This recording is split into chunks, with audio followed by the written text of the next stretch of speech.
If you have a job in 2026, do not quit that job. Job hug. Hold on to that job as long as you can. I've been in recruiting for a decade, and I've literally never seen a job market that's so tough.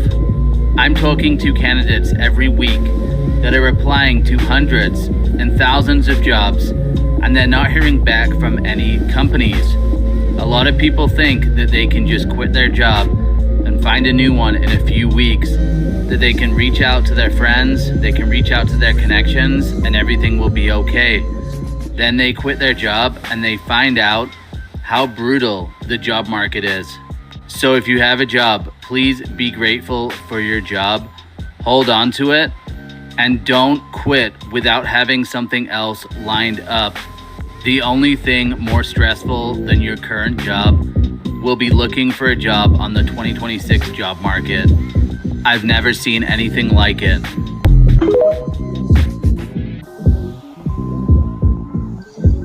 Yo, what up, YouTube? Welcome to Sin Take, man. My name is Jay Sin. Coming back with another one. Man, listen, man, I'm getting ready to spin up on out of here, man. Hopefully y'all had a good day. You know, that's a wrap, man. I'm ready to go home, chillax, eat something, man, and just take a breather, you know what I mean? But man, real quick, as I make my way on out of here, man, I wanted y'all to see that clip from The Real Recruiter. Shout out to The Real Recruiter on TikTok. Please go follow him. He always dropping gems on his page on TikTok, so go check him out. But that message was solid. It was 100% facts, and it's all about you being grateful, for the job that you do have, because a lot of people are struggling, trying to find a job, in this tough job market, where you're seeing all of these companies, cutting back, laying off, going out of business. It's real hard out there. It ain't like how it used to be, to where you could, just quit your job and find another one next week. You know what I'm saying? So, you just got to use wisdom, know what's going on out here, pay attention to the global economy, all of that stuff. You know what I'm saying? Make sure you have something lined up if that is the case of you quitting your job. You know what I'm saying? And just making sure you just not out here burning bridges, because you think, the grass is greener on the other side. Don't do that. Use wisdom. And first and foremost, where a lot of people go wrong at is not consulting with the Most High, before you make these moves. I know all too well, just out here leaning on my own understanding and doing things out of emotion, out of feelings, and not using wisdom and not consulting with the Most High cost me dearly. You know what I'm saying? Just making moves without him. But now that you got a relationship with the Most High, listen, talk to him, pray. You know what I'm saying? Don't just have these knee-jerk reactions doing things just, because you feel a certain type of way or you just having a bad day. Listen, we all gonna have bad days. Some days we are gonna, just be fed up with our supervisors and fed up with the job, fed up with getting up in the morning and all of that stuff, bro. You're not the only one, but just because you feel that way doesn't mean that you just go making irrational decisions. And I done seen it way too many times just working where I work at right now over the years. I've been here 18 years, bro. 18 years, and I done seen people just out of emotion, out of feelings, just quit their job, and leave this place. And a lot of them never bounce back. You know what I'm saying? A lot of them actually tried to come back and, they was denied. You know what I'm saying? Because they made a bad decision based off their emotions, based off their feelings, Even seen some situations to where some people didn't use wisdom and listen to somebody else, and they followed somebody else out of here and it didn't work out. You know what I'm saying? At the place that they went to where somebody else was going to. You know what I'm saying? They didn't investigate enough. They was being a follower. You know what I'm saying? And guess what, bro? It put them in a bad spot. So bad to where they was asking people that still was working here if they could borrow them money, if they could loan them money because they was down so bad. You know what I'm saying? So, it's all about you just knowing what's going on, man, and just holding on to what the Most High has given you. Because listen, bro, I know for a fact that I only have this job because of the Most High. I don't care how anybody look at it. You know what I'm saying? But I pretty much grew up here, and went through everything while working in this place. Alcohol addiction, drug addiction, bad relationships, all of that. You know what I'm saying? Health problems. And you know what kept me afloat during those times? The Most High and this job. The Most High and this job. Now, that doesn't mean that I never, searched for another job. Heck, no, I have. You know what I'm saying? I kept my resume out there. I didn't apply to other jobs and all of that stuff. You know what I'm saying? Trying to do the same things that I saw some of these other cats doing. You know what I'm saying? I almost made the same mistakes that I seen other people make in here. Just not consulting the Most High. By not consulting the Most High, by leaning on my own understanding, just being tired of, the things that was going on around here. And listen, bro, I thank the Most High, for a lot of those opportunities that fell through, that didn't work. You know what I'm saying? That just, that didn't, pan out. And I'm glad that I'm still here because guess what? Again, this job kept me afloat. My insurance kept me afloat. You know what I'm saying? Just knowing that I have to be at work kept me afloat, bruh.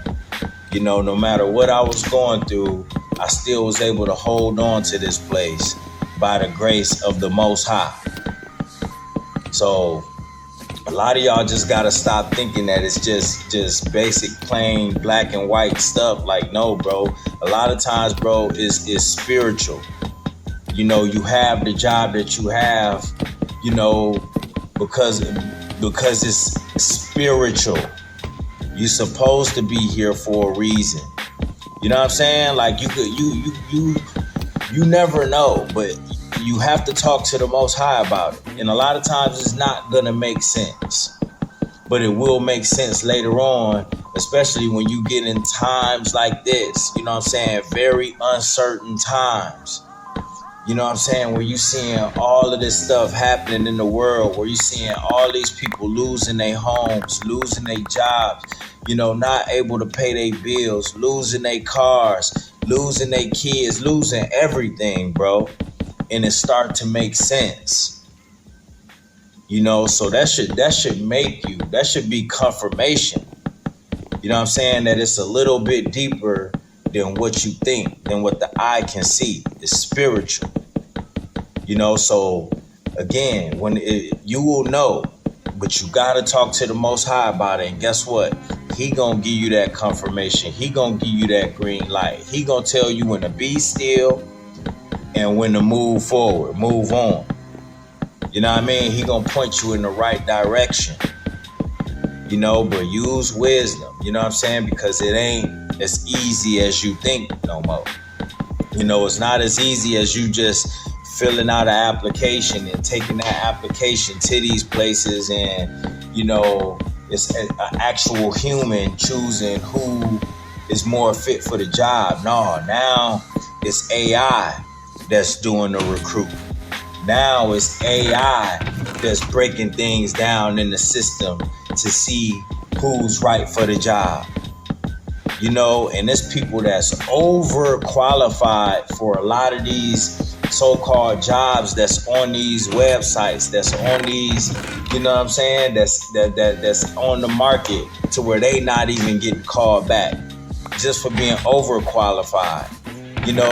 Some people not even getting called back just because of their age. It's a computer that's doing all of this now.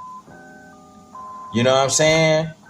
And with AI coming into effect, whole HR departments not even needed no more. Financial departments not even needed no more. You know what I'm saying? So that's a lot of people that have these degrees, that went to college, then graduated, at the top of their class, and they getting out of college and they still can't find a job. You know what I'm saying? They still, looking and getting turned down left and right. You know what I'm saying? And with jobs that they overqualified for, and losing out to people that didn't even go to college, like myself. You know what I'm saying? So that's why if you've been in a place for a long time, you may as well just stick it out. You know what I'm saying? That's why, when you do go to work, man, if you've been working somewhere long enough, man, a lot of times, bro, the problems and the turmoil start because we don't use work for what it is, man. You go there, you clock in, make your money, and go home. You're not there to make friends and be buddy-buddy with everybody and people and stuff like that, creating cliques and drama and all that. You're not there to be looking at women and talking to women and having these relationships there. You're not there for none of that, bro. Just go to work, get your bread, and go home. And handle the real business, like taking care of your health, making sure your bills paid, and staying prayed up and being thankful, being a good steward to everything that the Most High has baruched you with. That's what it's about. Being a good steward, you know what I'm saying? To the money that you have, to your finances, being a good steward to your job, the job that you have, being a good steward to you with the car that the Most High provided you with, the apartment that you have.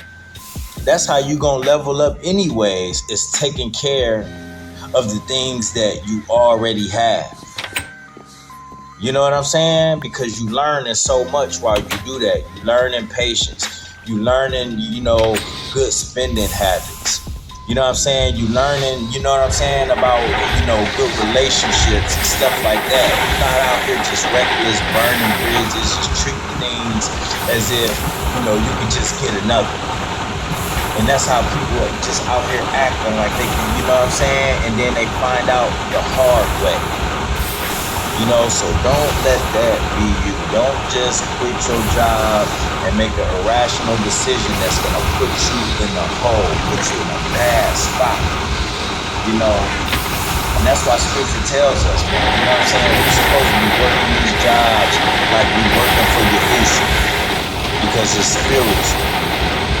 And understand, bro, like this is, right now is not the time to be falling away and falling off.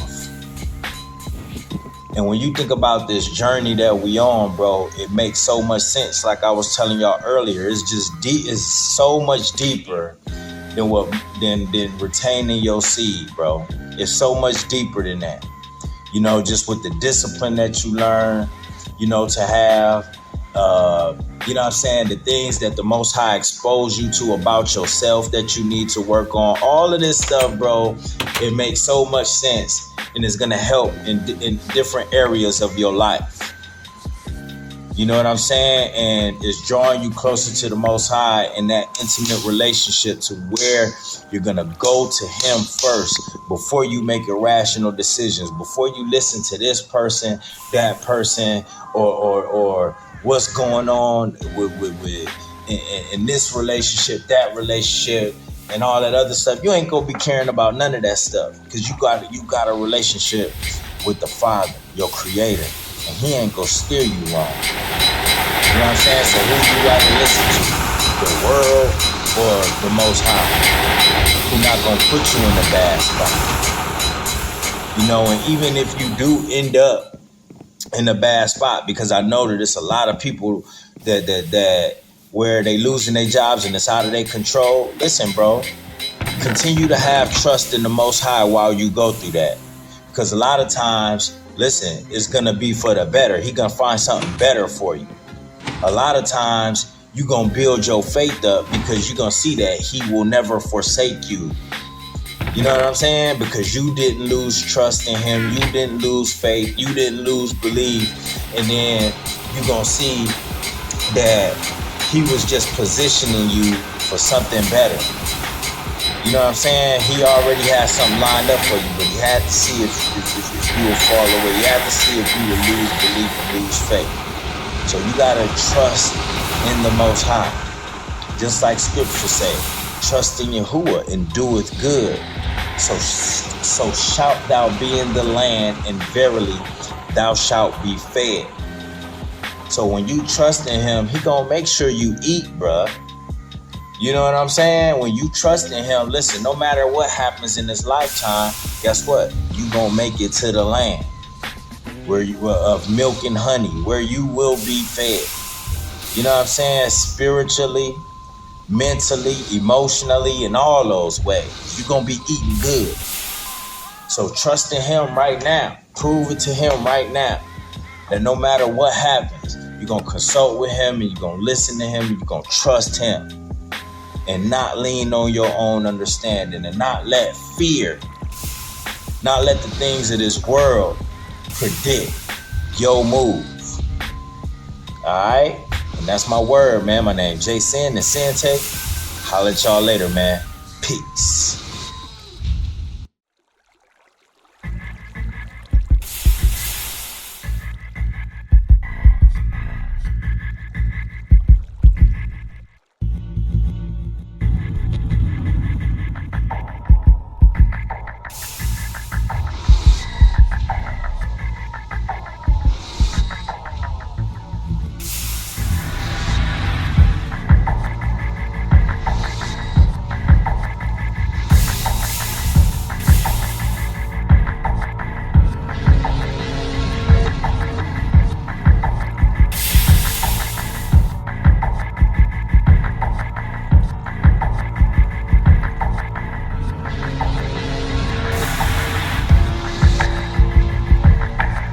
Oh, yeah. When I get it in, I gotta tell my friends, I gotta tell my kids, PSN is down again. I gotta leave my house, I'm quiet like a mouse. I gotta touch some grass. Why you people mad? Because I'm counting cash, got it laid up on the dash. You know I'm counting fast, the music is on blast. You people getting mad, Marlon gaming at again.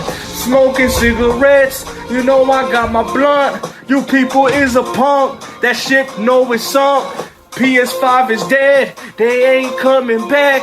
What you don't understand, physical is dead. They stop production on the disc and you still crying. You people don't understand what the hell is going on here. The future of PlayStation, the future of Xbox, the future of gaming in general. Oh yeah, I thought it was Airbox's fault. You know, I thought you was gonna come to it. When did this man finally become a neutral gamer, man? What's going on here, man? Now all consoles is dead. On, let me get a good look at this. Oh, they got the Airbox right there, the PS5.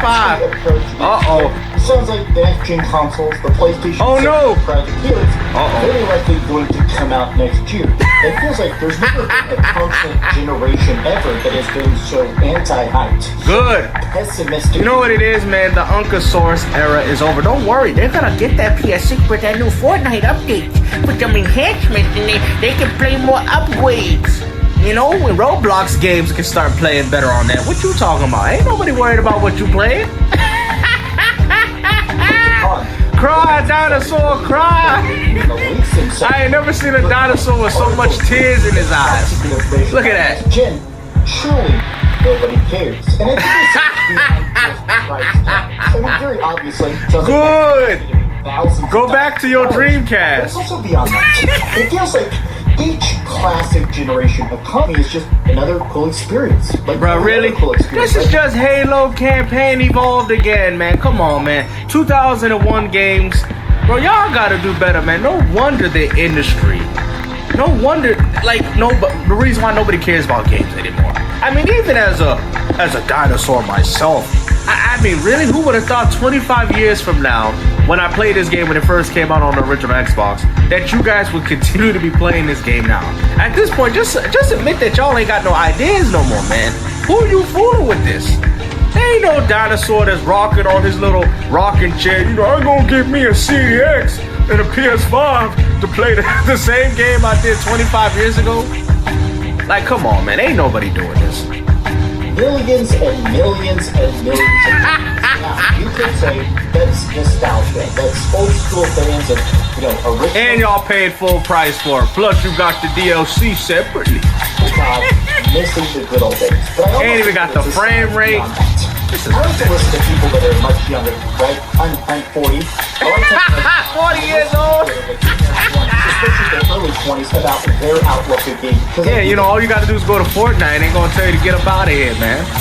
That's such a unique viewpoint to me. It's very different from my own. The people that literally grew up with the PlayStation 4, people whose first console ever was an original Nintendo Switch. Those people now are growing up. They have jobs. They have fungible. Yeah, and guess what?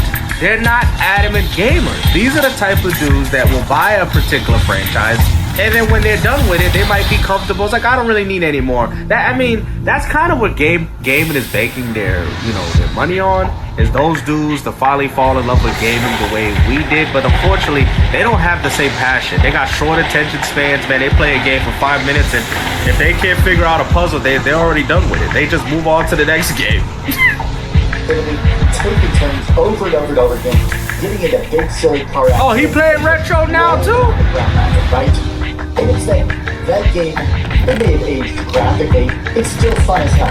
I'll play a 480p game, sloppy upscale, 7 days a week. Damn, like I said, man, you see it, man? GameStop with another W. Who called it, man? Even DC out here saying he got to get his retro games up, man. And he picked the perfect one. He chose the game called Burnout. Just like you're burnt out of the industry. And how Sony and Microsoft and Nintendo is taking you down. Or should I say, taking down physically? Those some good jokes, Jimmy. And it's fun to play. So many games now are obsessed with this power output, thinking that more graphics will lead to more hype, more conversation, more trailers. Because that was an era. I'm not even denying. Part of the reason that these systems sold so well originally, the reason the PlayStation 5 sold like a rocket straight out of the gate, wasn't just the goodwill they built up for the PlayStation 4. Oh yeah, it's most definitely the goodwill. It's the same thing with the Switch 2. The Switch 2 did well because everybody thought it was going to be another Switch 1. That's why when you look at the engagement of the Switch 2, it's at an all-time low. Games are selling worse than they did on the Wii U, even in regards to Nintendo's exclusivity. So that is true. And people bought the PS5 and the good merits of the PS4. But also, too, there was this hidden beast on the horizon, and that was free-to-plays. Once they came in and once third parties started finding ways to monopolize their fans, that is when the industry was over. That's when people stopped playing other games like how you guys normally would play and started moving on to the NBA 2K. Next is FC football with the playground. It's over. Wait till they start doing it with Madden, hockey. Oh, look at that. You got a hockey team. That is their backyard football, backyard baseball. Making your own playable character and playing within a roster of other people. That is what's selling here, guys. Wait till every sports game has this feature. There's going to be no point of even having the actual sports team in the game besides like their likeness and movesets. Damn, this is getting pretty sad. It sucks when you play a game, it's super fun, and you can't play the next one for years and years and years. Sorry, we can't release this game because the little snow effects aren't good enough yet. I think that people would rather take games with worse graphics if we can go back. Regardless if this game had worse graphics or not, people still wasn't going to buy this. The only people interested in playing these games is old timers. It doesn't matter how good these games look. I mean, at this point, you guys have already said that we've hit a cap, so if that's the case, then there's really no point for next generation hardware. I told you guys, PC gaming is taking over. If we could go back to getting like an entire trilogy of games in one console generation. What are the games right now that Oh, don't worry about that. The PS5 gonna be supported for another additional 5 years, even after the PS6 has been out. Don't you worry about that. A lot is Raven's Watch. I've been playing a lot of games on Steam with my friends this week. Raven's Watch, not the best graphics. I got it for $11 on a Steam sale. And you know it's crazy. These type of games used to do good on Switch. There's nobody playing these games on Nintendo. If you want to play these type of smaller indie games, you got to go to PC and Steam. You probably even have a better chance even go on mobile, right? Nintendo, they have really truly let down the community, man. I don't know what it is. Even they don't even buy that many games anymore. I've noticed it. It's either the old timers that normally used to give these companies money, it's either they've retired or they stopped playing. And you guys have to understand that when the GameCube came out, some of these people are already in their 30s. You got to think about that. Some of these people were already old. Just because you happen to be younger at a time where most adults was like 20 or 30 years old when the 64 came out, that doesn't mean that was the target demographic. Those people are not the ones playing games anymore. You think an old school Gears fan? Like I used to know a guy in Gears. This is when I was. That idea of giving Space Ghost a talk show in the first place. How they gave his own show to Tad Ghostal. Any given second he could go mad postal. Stay waving that power band space cannon. And had the nerve to jump in the face. Erase Bannon. Pumped out. Luckily he deaded it. Guess who's the schmuck who's credited with editing it? Your man Moltar, the cop out. Ain't have no other career choice. He dropped out. Since when the way outs included Zorak. Way back he used to rub his thorax and borax. I'm not the one that sold him to it. If he won't admit it, I'm not gonna hold him to it. It's all love and no hate though. For all that, the villain need to get his own late show. Do a monologue and jest with the guests. Mad Lib switch the beat and walk him to the desk. With Danger holding down the control room. Later again returning from commercial, I told you Doom. Early, he's on BPT. Catch him on public access, free TV. And we're back live on the air with Brack. So Brack, how your man got a show that's so whack? Have you ever thought to work with Earl Egnatnam? Do you got enough oxygen from this toxic flame? Another sec, his neck would've got flames. Mouse switch the screen to some hot dames. Tonight's audience received mid-screen video games and 15 seconds of fame. Pitiful lames. It's just a shame. Zoning, competing for the same prime time slot as Conan. No dummy Ichigawa. Announcement, free lunch to any stun who lets me power in the shower for an hour. The kid's supposed to be asleep. Or else to join the sound like Roadrunner. Beep, beep. Later this week, Big Ben Klingon. After him there's no one else we could afford to bring on. Keep it ghetto and let them know who I owe me from the get-go.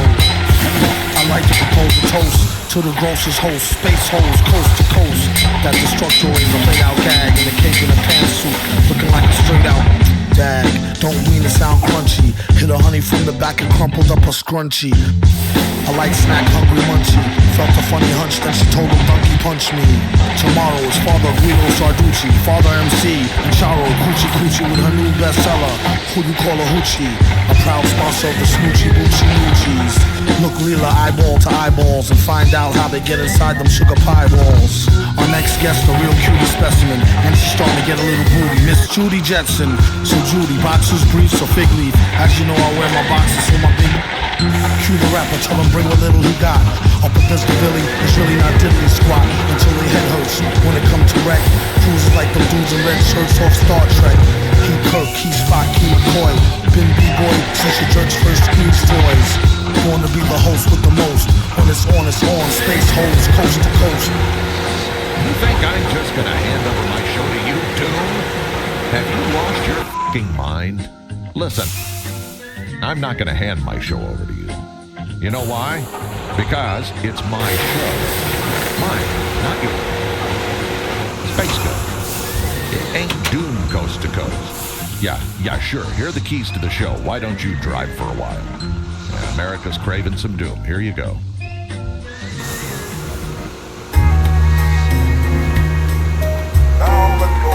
Games anymore. You think it was the target demographic.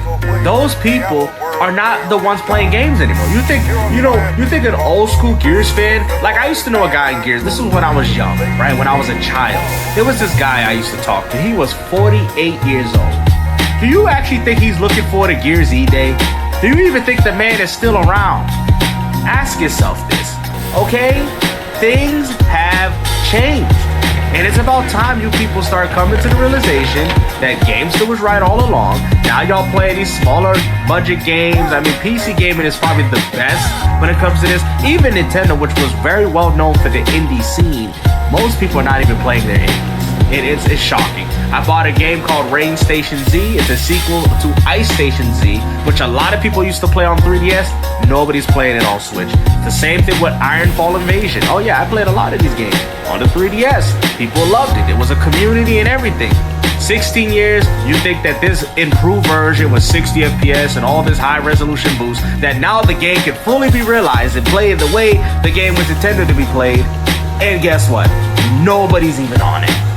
Nobody's even on it. I swear, I think the Switch 2 is awful for indie games. You know what's better? A Steam Deck, a PC handheld. I'm telling, but they still getting them. But what's the point of you getting them if ain't nobody playing these games online? I'm telling you, man, the engagement for the Nintendo Switch 2 is at all time low, man.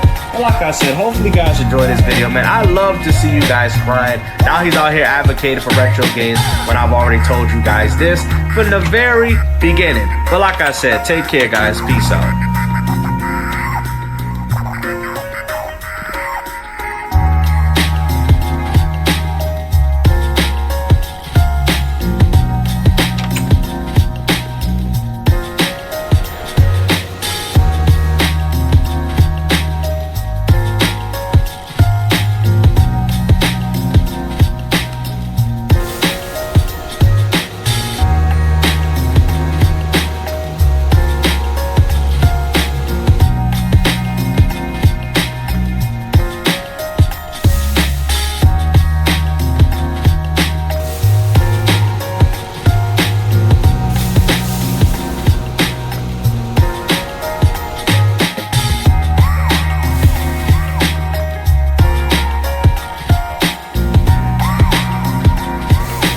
Here in Birmingham, Alabama.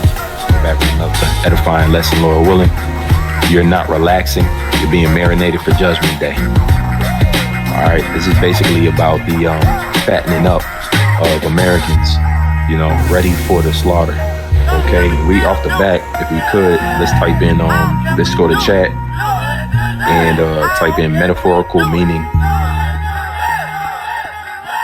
of fattening up for the slaughter. All right, and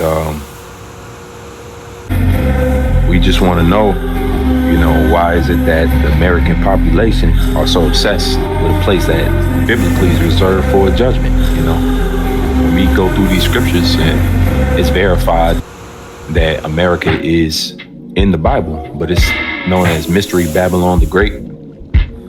Different proverbs, different names for it, titles for it, but it's speaking about America in these last days prophecies. And what we know about most Christians in America is that they're told, you know, you have to believe in your government, trust in your government, don't worry, we got this. But what the government is actually involved with is very, what's the word? Sedish, lack of better words, is very evil. What the government is actually involved with, what they're doing, they're fattening the people up. Okay, but again, you know, a few pastors out there will tell you that, you know, you're supposed to do what the government says. You're supposed to listen to whatever the government tells you to do. Well, at what point do you realize that the government's here to really harm you more than it's helping you? All right, we're talking about obesity. We're talking about how everybody is on drugs. We're talking about, you know, how the bread and circuses of the society is really slaughtering, getting you ready for a slaughter that only if you were privy to the prophecies of the Bible you would know about. Other than that, you're just dumbed down to trust your government with everything, with every belief, whatever your president says. You trust the system, you trust it all. And you're unwilling to learn from the mouth or hear from the mouth of prophets prophesying about the doom and the judgment day to come. But instead, you rather hear more American fairy tales.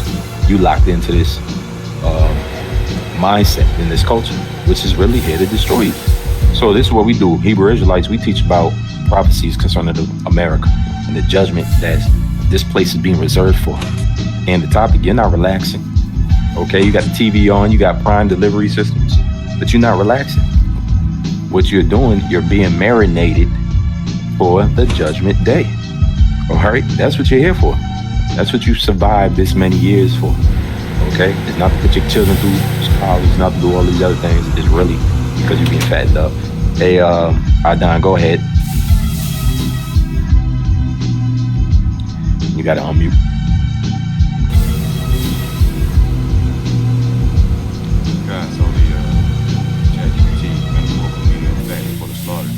If you could too, try to turn up your mic too. I might be able to do it. I think I can do it from this side. Now you might have to do it out. Okay, that sounds better. Hello? Good. Okay, kind. So metaphorical meaning of fattening for the slaughter. The phrase fattening for the slaughter is a metaphor that means someone is unknowingly being prepared for disaster, judgment, or destruction while everything seems to be going well. It comes from the practice of feeding livestock to make them larger before they are slaughtered. So metaphorically, it can refer to several situations. False security. A person enjoys comfort, wealth, or success without realizing serious consequences are approaching. Self-destruction. Someone indulges in harmful behavior that ultimately leads to their downfall. Judgment. In religious context, it often symbolizes people becoming prosperous or complacent just before divine judgment. So it's a few things, right? It's like a blessing. It's talking about the blessing.